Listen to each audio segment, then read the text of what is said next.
Hi, Ron Meyer here with Young America's Foundation TV. I'm joined by Steve Moore of the Wall Street Journal and Fox News. Before I ask you to talk about our conference and your role in our conference, what's the role or what's the correlation between Obamonomics and youth unemployment? Obviously, we're seeing historic youth unemployment. Is there any sort of correlation there? There's a huge correlation because one of the things, well, it's more Nancy Pelosi than Barack Obama, because one of the biggest mistakes we made during this recession was that in the headwinds of this recession, the Democratic Congress raised the minimum wage 3 times.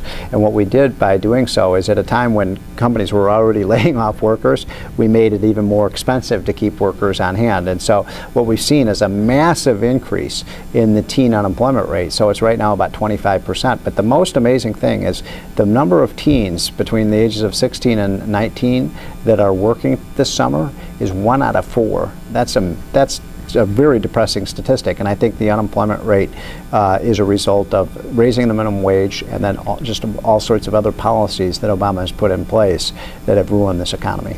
So a lot of people think economics is boring, but obviously you're saying it's actually relating to what's happening with young people. Why should people come hear you speak at our National Conservative Conference? Well, you know, first of all, on this issue of young people and politics and the economy, it's interesting. If you look at 2008, one of the reasons that Barack Obama won was that he was cooler than John McCain. You know, it was cool to be for Barack Obama. Young guy, black, you know, dynamic personality, wonderful family. He's so cool. He's about.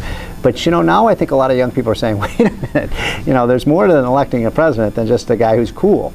You got to have somebody who knows what they're doing, who can run a $3.6 trillion enterprise, who could put America back to work, who can provide jobs and incomes for families. That's where Barack Obama has struck out. No question, he's cool. He's probably cooler than any Republican that can come up with in 2012. It's a question of whether you want somebody cool or whether you want somebody who can manage the economy, get Americans back to work so that young people, when they graduate from college, they have a job. All right, well, thanks. I think people will look forward to hearing your speech. The conference is from August 1st to the 6th. You can find out more at Young America's Foundation's website, yaf.org.